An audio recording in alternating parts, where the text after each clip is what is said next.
지금부터 여러분께서는 사랑침례교회 정동수 목사님께서 하나님의 보존된 말씀인 킹 제임스 성경으로 이사야서 전체를 강해하는 것을 들으시겠습니다. 우리 주 예수님의 은혜와 화평이 충만히 넘치기를 간구합니다. 오늘은 이사야서 11장을 강해하도록 하겠습니다. 이사야서 9장에서 이제 11장은 유다 백성이 회복되는 그런 내용을 이제 담고 있습니다. 그래서 유다 백성이 회복이 돼서 궁극적으로 인류의 구속자가 되시는 메시아가 이 땅에 이제 출생하셔서 메시아 왕국을 이루는 이런 것들이 이제 그 안에 표현이 되어 있습니다. 특별히 9장에는 메시아가 재림할 때 천년 왕국에서 모든 것이 완전하게 이제 회복이 되는 것, 또 메시아가 어떤 분이냐, 평화의 통치자다, 또 영존하는 아버지 하나님, 그래서 모든 것의 원천이 되시는 그런 분이다. 이런 내용이 이제 그 안에 기록이 되어 있습니다. 10장은 하나님께서 유다 백성이 하나님을 배신하고 하나님을 대적하기 때문에 아시리아라고 하는 이교도 이런 그 민족 국가를 이제 하나님의 심판의 도구로 이제 사용하는데, 이 아시리아가 하나님의 뜻을 제대로 따르지 않고 자기 마음대로 여러 민족들을 이제 피폐하게 하는 그런 일이 이제 발생하면서 하나님께서 이제 궁극적으로 아시리아를 멸절시키는 그런 내용이 그 안에 기록이 되어 있습니다. 오늘 이제 11장을 이제 보는데, 11장은 재림 때에 이루어질 메시아의 천년 왕국에 대한 겁니다. 총 16절로 이제 구성이 되어 있습니다. 이 이사야서 이후에 대언서들을 보면 제가 몇 차례 말씀드렸듯이 그 대언의 말씀이 그 대언자가 살아있는 그 당시에 적용되기도 하고, 또 바빌론 포로 생활 갔다가 돌아오는 그 시점에 적용되기도 하고, 그리고 한 2000년, 2500년 지나서 예수 그리스도의 재림이 이루어질 때 이루어지기도 하고, 그래서 한 대언자가 말씀을 전하는데 그게 삼중적인 그와 같은 예언의 성격이 있다. 이렇게 이제 말씀드렸습니다. 그래서 여기 나와 있는 이 11장은 언제 이루어지는 내용이냐? 메시아 그리스도께서 재림하셔서 천년 왕국을 이루실 때 이루어질 그런 내용, 말 그대로 유다의 온 민족이, 또 이스라엘 온 민족이 완전히 회복이 될 때 메시아와 또 유대 민족, 이스라엘 민족과 또 주변에 있는 이방인들이 어떠한 것들을 형성하는가, 이런 내용이 그 안에 이제 기록이 되어 있습니다. 성경의 이제 총 주제는 메시아와 메시아가 확립하는 메시아의 왕국입니다. 그래서 창세기 3장 15절에 아담과 이브의 이제 범죄 이후에 하나님께서 여자의 씨 메시아를 주시겠다고 이제 말씀해 주세요. 그래서 그 메시아는 유대인들에게서 이제 출생하게 되고, 또 구체적으로 이사야서 7장 14절 가서 보면 여자에게서, 그것도 또 이 유다의 그 처녀 여자에게서 이제 탄생을 하고, 그래서 우리와 함께, 사람과 함께 거하는 하나님이라고 하는 호칭, 즉 임마누엘의 호칭을 받는다. 성경이 이제 그렇게 이야기를 하고 있습니다. 여기 9장에 가서 보면 어둠 속에 있던 백성, 특별히 유다 백성, 또 이스라엘 백성에게 메시아가 와서 빛을 비추는 그런 내용이 그 안에 기록이 되어 있고, 특별히 메시아 사역이 이방인들이 많이 살고 있던 갈릴리를 중심으로 이루어진다는 그런 내용이 그 안에 기록이 되어 있습니다. 자, 성경을 가서 자세히 보면 메시아의 초림이 있고, 그 다음에 메시아의 재림이 있습니다. 메시아의 초림 때에 이스라엘 민족에게 그 메시아 예수님께서 주시고자 했던 그 왕국을 제시하지만, 결국 이스라엘 지도자들이 또 백성들과 함께 이 메시아를 이제 거부합니다. 근데 마태복음 23장 이제 끝에 가서 보면 맨 마지막 때, 재림 때에는 이스라엘 백성이 두 손을 들고 항복을 하고, 그리고 메시아를 맞아들여요. 그래서 메시아의 초림과 그 다음에 메시아의 재림, 요 사이의 이 기간이 지금의 교회 시대다. 우리가 이제 그렇게 생각하면 좋을 것 같습니다. 자, 성경의 핵심, 아까 말씀드린 대로 메시아가 이 땅에 왕국을 세우시는 거예요. 그래서 에덴 동산에서 첫 사람 아담이 망쳐놓은 이와 같은 그 하나님의 왕국, 이거를 둘째 아담, 메시아, 그리스도께서 완전하게 이제 회복하는 그런 내용이 성경의 핵심입니다. 이사야서 9장 6절에서 7절, 평화의 왕국, 평화의 통치자, 그래서 예루살렘의 그 살렘이라고 하는 말이 평화를 이제 뜻하는데, 그래서 평화의 통치자가 평화의 도시 예루살렘에서 철장 권세를 가지고 온 세상을 다스리는 그런 내용이 그 안에 이제 기록이 되어 있습니다.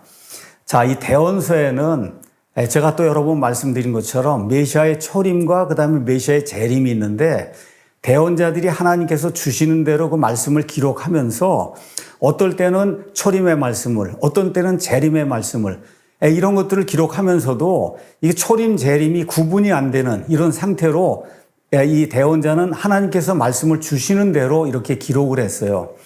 그래서 이 선도를 가서 보시면 이 선도의 제목이 예언의 산봉우리 이렇게 되어 있습니다. 그래서 여기 초림의 산봉우리가 이렇게 있고, 그 다음에 재림의 산봉우리가 이렇게 있는데, 여기 구약시대의 대언자가 여기에서 이걸 이렇게 보면은 요 산봉우리 초림, 그 다음에 산봉우리 재림 이 두 개가 하나로 보인다. 그래서 초림과 재림이 겹쳐 있다고 하는 이런 사실을 저와 여러분이 이해를 하면서 구약 성경의 말씀을 보시면은 그러면 성경 전체를 이해하는데 큰 도움이 될 겁니다. 자, 여기 이제 가서 1절을 이제 가서 보시면은 이새의 줄기에서 한 막대기가 나고 그의 뿌리들에서 한 가지가 나서 자랄 것이요.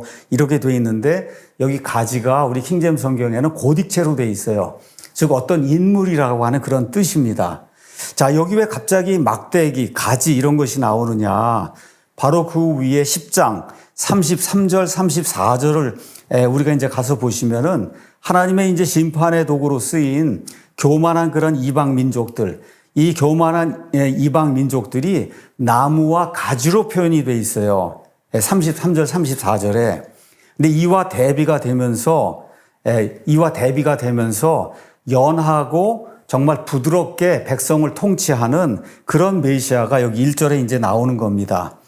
여기 가지라고 하는 말이 나오는데 영어로는 branch 이렇게 돼 있습니다. 이거는 메시아에 대한 호칭이에요. 그래서 상징적 차원에서 구약 성경 이런 데 가서 보시면 나무는 위대한 통치자나 인물을 이제 나타내고 가지는 그들의 후손을 나타내는 이와 같은 그 경우가 많습니다. 그래서 예수 그리스도 그 메시아는 가지라고 표현되기도 하고 이새의 줄기에서 나온 막대기라고 표현되기도 하고 그의 뿌리에서 나온 가지라고 이제 표현이 되기도 합니다. 그래서 여기 이사야서 11장 1절, 또 53장 2절, 또 스가랴 3장 8절, 6장 12절 이런 데 이제 가서 보시면은 그분이 다윗 왕의 집에서 나오는 왕가의 후손이라고 한 사실을 이제 보여주고 있어요. 우리가 한번 예레미야를 가서 보도록 하겠습니다. 예레미야 23장 5절 말씀 가서 보시면 동일한 말씀이 이렇게 이제 기록이 되어 있습니다. 예레미야 23장 5절입니다. 5절 가서 보니까 주가 말하노라. 보라 날들이 오리니 내가 다윗에게 한 의로운 가지를 일으킬 것이요. 여기 가지도 고딕으로 돼 있어요. 한 왕이 통치하고 한 왕, 메시아 그 왕이 통치하고 번영하여 땅에서 판단의 공의와 정의를 집행할 것이며 그의 날들에 유다는 구원을 받고 이스라엘은 완전히 이제 거하는데 사람들이 그를 부를 때 쓸 그의 이름은 이것이니 주 우리의 의다. 그래서 메시아가 의롭게 통치하시는 그런 분이다. 이런 내용이 예레미야에 이제 기록이 되어 있고 예레미야 33장 15절에도 이런 내용이 이제 기록이 되어 있습니다.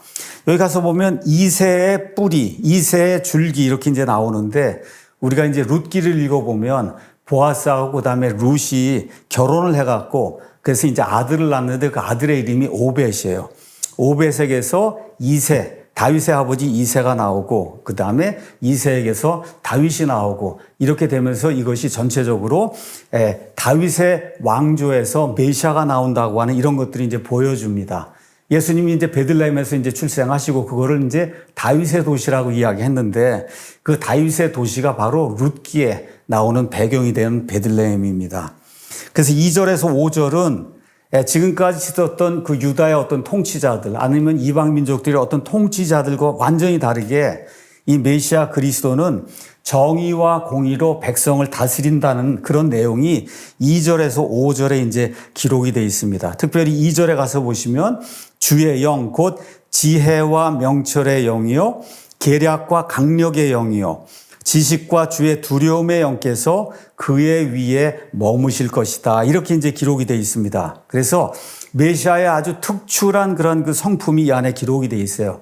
메시아는 존귀한 분, 거룩한 분, 순수한 분, 그 다음에 지혜로운 분, 이런 식으로 이제 표현이 되어 있고, 여기 주의 영은 당연히 삼위일체 하나님, 그 인격체 한 분이신 성령 하나님을 가리킵니다. 예수님이 이제 공생의 사역을 시작하실 때 마태복음 3장 16절 가서 보시면 예수님께서 침례를 받으시고 곧바로 물속에서 올라오실 때 보라 하늘들이 그분께 열렸으며 또 하나님의 영께서 성령님께서 비둘기같이 내려와 예수님 위에 내려앉는 것을 예수님 자신이 보셨다 이렇게 기록이 되어 있어요. 그래서 성령님으로 충만한데 어느 정도로 충만하냐, 요한복음 3장 34절 가서 보니까 하나님께서 보내신 분, 곧 예수님을 이야기하는데 그분은 하나님의 말씀들만을 말씀하신다. 자, 왜 그러냐? 이는 하나님께서 그분에게 성령을 한량없이 주시기 때문이다. 한량없이.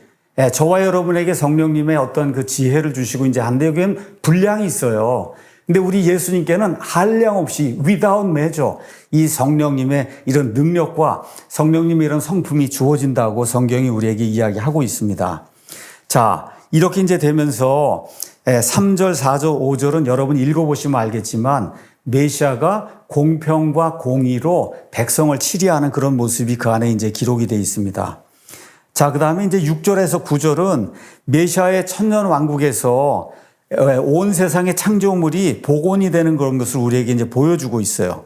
자, 여기 가서 보니 이리도 어린 양과 함께 거하고 표범이 염소 새끼와 함께 누우며 송아지와 젊은 사자와 살진 짐승이 함께 있어 어린아이가 그것들을 인도하고 암소와 곰이 함께 먹으며 이렇게 나가면서 사자가 소처럼 풀을 먹으며 여러분 아시는 것처럼 처음에 모든 것이 초식이었습니다. 노아의 홍수 이후에 하나님께서 육식을 허락하셨어요. 그래서 처음 에덴 동산으로 지금 이 천년왕국의 모든 것이 이제 회복이 되는 거예요. 그래서 지금 사자도 소처럼 풀을 먹고 젖 먹는 아이가 독사의 구멍에서 놀고 젖된 아이가 독사의 굴에 이제 손을 집어넣어도 상함이나 해함이 없는 거예요. 그게 바로 에덴 동산에서 아담과 이브가 타락하기 전에 있었던 그런 일들입니다. 그래서 그것들이 나의 거룩한 산 모든 곳에서 상하게 하거나 멸하지 아니하리니 이는 물들이 바다를 넘는 것 같이 주를 아는 지식이 땅에 충만할 것이기 때문이다. 이렇게 이제 되면서 천년왕국 시대 에덴 동산의 모든 것이 다시 회복되는 이런 모습이 이 안에 이제 기록이 되어 있습니다. 자, 그래서 천년왕국에는 창조물이 이제 다시 회복이 된다. 로마서 8장 가서 보시면은 이런 말씀이 기록이 되어 있어요. 지금 사람들도 고생하고 있을 뿐만 아니라 로마서 8장 18절에서 25절 가서 보면 19절에 창조물도 간절히 기대하며 기다리는 것이 있다. 그건 뭐냐? 하나님의 아들들이 나타나는 거다. 그래서 예수님 재림하실 때 하나님의 아들들, 구원받은 성도들이 이제 나타나는 그 일, 물론 천사들도 나타나겠죠. 창조물이 헛된 곳에 복종하게 된 것은 아담의 타락 이후로 창조물이 헛된 곳에 복종하게 됐어요. 자진해서 된 것이 아니라 소망 중에 바로 그것을 복종하게 하신 분으로 인한 것이니 이는 창조물 그 자체도 썩음의 속박에서 구출되어 하나님의 자녀들의 영광스러운 해방의 자유에 이를 것이기 때문이라. 그래서 지금 온 세상의 창조물들이 신음하고 있어요. 인간의 죄 때문에. 근데 이러한 것들이 완전하게 회복되는 이런 메시아의 천년왕국이 이제 다다르게 된다고 성경이 이야기하고 있는 겁니다. 자, 그래서 여기 이런 말씀이 이사야서 65장에 가서 보시면은 정확하게 이제 또다시 표현이 되어 있습니다. 한번 이사야서 65장에 가서 보면 17절에 보라 내가 새 하늘들과 새 땅을 창조한다. 이전 것은 기억나지 아니하며 생각나지 아니한다. 이렇게 이제 말씀하시면서 오히려 너희는 내가 창조하는 것을 영원히 기뻐하고 즐거워하라. 보라 내가 예루살렘을 즐거움이 되도록 창조하고 그녀의 백성을 기쁨이 되도록 창조할 것이며 내가 예루살렘을 기뻐하고 내 백성을 기뻐하리니 슬피 우는 소리와 부르짖는 소리가 다시는 그녀 안에서 들리지 아니한다. 그래서 유다 백성이 또 이스라엘 12지파가 무려 지금 2500년 이상 온 세상을 떠돌며 슬픔을 당하고 고통을 당하고 또 나치 독일 시대에는 600만 명이 죽임을 당하고 하는 그런 일들을 겪었는데 이제는 그러한 일들이 생기지 아니하고 천년왕국에서는 그들이 기뻐하고 즐거워하는 그런 일들만 생긴다. 그때부터는 날수가 많지 않은 어린아기나 자기 날들을 채우지 못한 노인이 다시는 없으리니 이는 아이가 100세에 죽는다. 지금 우리가 아이라고 얘기하면 3살, 4살 이렇게 이야기하는데 그때는 아이가 100살 된 사람을 아이라고 이야기하는 거예요. 그래서 이 에덴 동산에 쫓겨난 이후에 노아의 홍수 전까지 사람들의 수명이 거의 1000살까지 이르렀습니다. 그래서 무드셀라는 969세를 이제 사는데 이러한 것이 다시 회복이 된다고 성경이 이야기하고 있어요. 자, 그래서 무엇라고 또 기록이 돼 있냐? 거기에는 자기 날들을 채우지 못한 노인이 다시는 없을 것이다. 이렇게 이제 되면서 또 그 다음에 뭐라고 또 기록이 돼 있냐. 그때에는 그들이 부르기 전에 내가 응답하겠고 그들이 아직 말하는 도중에 내가 들으리라. 이 말씀을 또 하시고 22절에는 내 백성의 날수가 나무의 날수가 같아. 나무가 좋은 것들 이런 것도 1000년씩 살거든요. 2000년 살고 이렇게 이제 된다는 거예요. 25절에 구체적으로 이리와 어린 양이 함께 먹고 오늘 읽은 11장 말씀이 또다시 반복이 되는 거예요. 사자가 수소처럼 짚을 먹으며 흙이 뱀의 양식이 되리니 나의 거룩한 산 모든 곳에서 그것들이 해치거나 멸하지 아니하리라. 그래서 메시아의 그 천년 왕국에는 상함이나 해함이 없다고 하는 이런 말씀이 다시 한번 또 반복되는 걸 우리가 이제 볼 수가 있습니다. 처음에 에덴 동산 같이 되는 거예요. 그것들이 나의 거룩한 모든 곳에서 상하게 하거나 멸하지 아니하는 그런 일, 아담의 범죄 전까지는 그런 일들이 있었어요. 그래서 하박국 2장 14절, 그 다음에 스가랴 13장 1절에서 4절 가서 보시면 동일한 것들이 반복돼서 나오는 것을 우리가 볼 수가 있습니다. 많은 분들이 특히 이제 개혁신학이나 이렇게 칼빈 이런 걸 따르는 이런 사람들이 여기 나와 있는 이런 짐승은 진짜 짐승이 아니고 영적인 짐승이다. 영적인 사자, 영적인 이리, 영적인 암소, 영적인 곰 이렇게 이야기하는데 여기 나와 있는 말씀은 있는 그대로 문자 그대로의 짐승을 이야기하는 거예요. 에덴 동산에서 이 짐승들끼리 상하거나 해하거나 한 것이 없었던 것처럼 메시아의 천년 왕국에서 동일하게 그런 일이 발생한다는 것을 성경이 다시 한번 이야기해 주고 있는 겁니다. 그래서 이런 그림을 이렇게 이제 보실 때 이게 문자 그대로 이루어질 그와 같은 일이라고 한 사실을 우리가 꼭 기억을 해야 됩니다. 이제 10절 가서 보시면 그날에 이새의 뿌리가 있어 그것이 백성들의 기로 설 것이요 이방인들이 그것을 찾으리니 그가 베푸는 안식이 영화로우리라. 이렇게 이제 기록이 되어 있습니다. 자, 그래서 메시아 왕국에서 이방인들은 어떻게 되느냐? 우리가 마태복음 25장 이제 끝에 가서 보시면 양과 염소 그 민족들의 심판이 있어요. 그래서 예수님이 이렇게 재림하시면 천년왕국에 들어갈 자들과 들어가지 못할 자들을 나누는 그런 내용이 그 안에 기록이 되어 있습니다. 그래서 이 천년왕국에는 구원받은 유대인들과 그 다음에 구원받은 이방인들이 함께 이제 들어가게 되는데 가서 보니까 이 깃발이 선다는 거예요. 영어로는 엔사인 이렇게 이제 되어 있습니다. 그래서 이제 깃발이 이게 쓴다.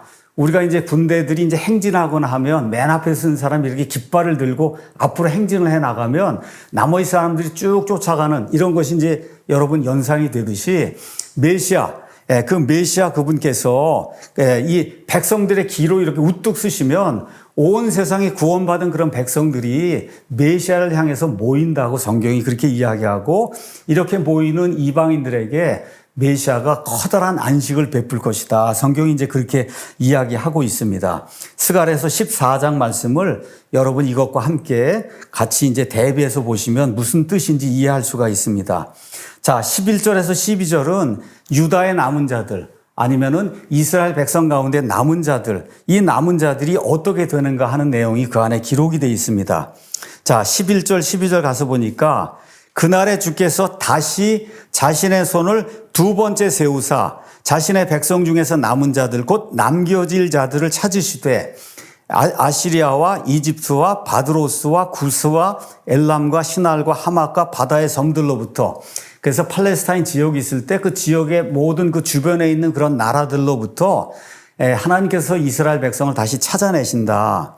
또 그분께서 민족들을 위해 길을 세우시고 이스라엘의 쫓겨난 자들을 모으시며 유다의 흩어진 자들을 땅의 사방에서 함께 모으시는데 여기 이제 11절부터 마지막 절까지는 어떤 것과 함께 이제 여러분이 연상해 보시면 좋으냐.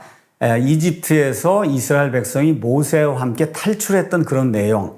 이 출애굽기의 내용을 여러분이 같이 이렇게 비교를 해 보시면서 이 구절들을 이해하면 성경을 이해하는 데 큰 도움이 됩니다. 그러니까 하나님께서 이 이집트 탈출 당시에 하나님의 손을 들어 올렸거든요. 이스라엘 백성을 구속하시기 위해서. 근데 마지막 때에 하나님께서 다시 두 번째 자신의 손을 들어 올리신다는 거예요. 마치 첫 번째 출애굽과 마찬가지로 두 번째 드신다는 거. 이거 대단히 중요한 그런 말씀입니다. 예레미야 31장 31절에서 34절에 가서 보시면 동일한 말씀이 이렇게 기록이 되어 있습니다. 주가 말하노라. 보라, 날들이 오리니 내가 이스라엘 집 및 유다 집과 새 언약을 맺으리라. 이 언약은 내가 그들의 조상들의 손을 잡고 그들을 이집트 땅에서 데리고 나오던 날에 그들과 맺은 언약에 따른 게 아니다. 그래서 지금 맨 마지막에 유대인들이 회복이 되는 그 일은 이집트 탈출할 때 유대인들이 회복이 되는 거하고 지금 비교가 이렇게 이제 되고 있는 거예요. 근데 그때하고는 비교가 안 된다는 겁니다. 내가 그들에게 남편이었을지라도 그들이 내 언약을 깨뜨렸느니라. 주가 말하노라. 지금 성경이 그렇게 이제 이야기하고 있죠. 그러나 내가 이스라엘 집과 맺을 언약은 이것이니 곧 그 날들 이후에 내가 내 법을 그들의 속중심부에 두고 그들의 마음속에 그것을 기록하여 나는 그들의 하나님이 될 것이다. 지금 성경이 그렇게 이야기하고 있습니다. 자, 그래서 그들이 다시는 각각 자기 이웃과 자기 형제를 가르쳐 이르기를 주를 알라 하지 않는다는 얘기예요. 왜냐하면 하나님 앉으시고 온 땅에 가득하기 때문에 이런 말씀이 이제 이 안에 기록이 되어 있습니다. 그래서 대원서를 이사야, 그 다음에 예레미야, 에스겔, 다니엘, 스가랴 등등 전체적인 거를 저와 여러분이 이제 공부를 해보면 동일한 것들이 반복해서 나오는 것을 누구라도 이제 쉽게 알 수가 있습니다. 자, 그 다음에 이제 13절은 에브라임의 시기도 떠나고 유다의 대적들도 끊어질 것이며 에브라임은 유다를 시기하지 아니하고 유다는 에브라임을 괴롭히지 아니할 것이다. 여기 나오는 에브라임은 북왕국 이스라엘을 이야기하는 거예요. 북왕국의 10지파. 그 다음에 여기 유다는 남왕국 유다에 속한 유다와 베냐민. 지금 이걸 이야기하는데 이 북왕국 이 10지파가 시기를 가지고 그렇게 해서 결국은 르호보암 시대에 둘로 이제 나뉘는 그런 일이 생겼어요. 자, 이러한 일이 이제 다시는 생기지 않고 서로가 연합해서 그래서 다윗의 왕조 거기서 나온 메시아를 중심으로 12지파가 평화롭게 사는 그런 내용이 성경에 이제 기록이 되어 있습니다. 여러분이 구체적으로 에스겔서 37장 15절에서 19절 가서 보시면 이 내용이 기록이 되어 있고 스가랴서 11장에도 이 내용이 기록이 되어 있습니다. 다시 말씀드릴게요. 북왕국 10지파, 그 다음에 남왕국 2지파의 갈등이 완전히 이제 마무리되고 메시아를 중심으로 이스라엘의 그 12지파가 화평하게 지내는 이런 내용이 그 안에 기록이 되고 14절에서 이제 15절에는 이렇게 모여있는 이스라엘 백성이 천년왕국 시대에는 이 세상의 모든 민족들 가운데 으뜸이 되는 것, 그래서 이스라엘 주변의 모든 원수들을 제압하는 그런 내용이 그 안에 기록이 되어 있습니다.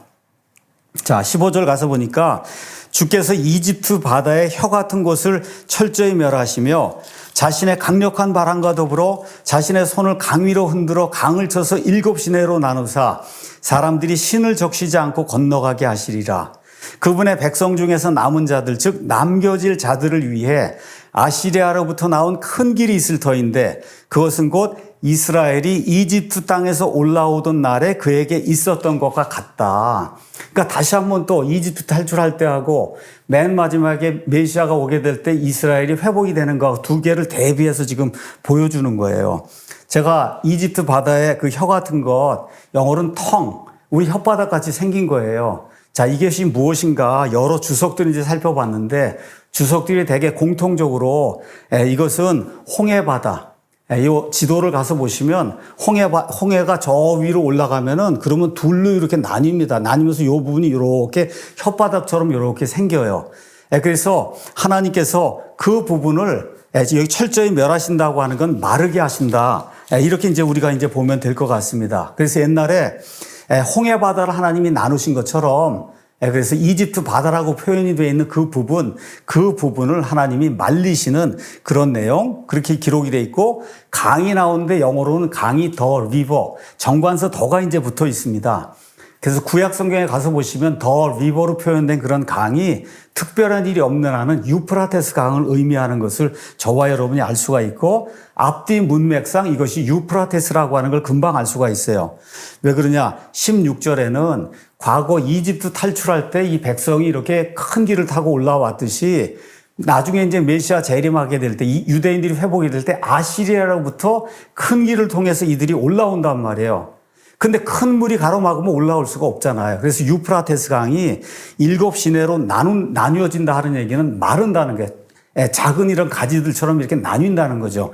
이렇게 돼서 유프라테스 강이 마르는 이와 같은 일이 이제 기록이 되어 있습니다. 재미있게도 요한계시록 16장 12절에 가서 보면 이 7년 환란기 이 끝부분에 아마겟돈 전쟁이 이렇게 이제 일어나게 될 때 유프라테스 강, 16장 12절 가서 보니까 6째 천사가 자기 병을 큰 강 유프라테스에 쏟아부음에 그것의 물이 말랐다. 이렇게 되면서 이 동쪽의 왕들을 위한 길이 이렇게 예비가 되고, 이렇게 이제 돼서 동쪽에 있는 이런 사람들이 이스라엘을 치러 올라가는 그런 일이 기록이 돼 있어요. 근데 아마 동일한 이 유프라테스 강이 이제 마르는 그 일이 그 일 이후에 유대인들이 그쪽 지역에서 회복이 돼서 돌아오는 그 일을 위해서도 그 큰 길이 사용이 되는 걸로 그렇게 이제 우리가 볼 수가 있겠습니다.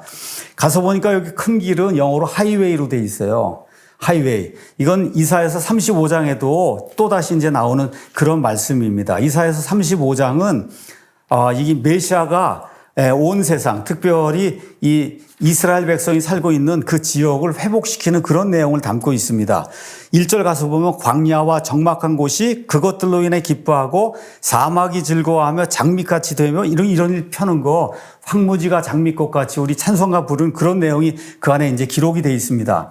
그래서 35장 8절 가서 보면 거기에 큰 길이 있으리니 곧 한 길이며 그 길은 거룩함의 길이라 불리리라 해서 메시아가 열어주는 큰 길, 이런 큰 길이 여기 이사야서의 몇 부분에서 이제 나오고 있어요. 그래서 메시아 시대가 도래하게 될 때 그 큰 길을 타고 유대인들이 회복이 되는 그런 내용이 그 안에 기록되어 있습니다.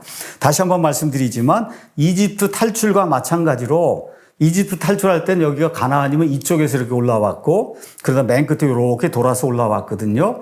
근데 마지막 때에는 저 유프라테스 강 저 너머 이쪽으로부터 유대인들이 회복이 돼서 돌아오는 그런 내용이 그 안에 이제 기록이 되어 있습니다. 오늘 말씀 결론을 좀 내리겠습니다.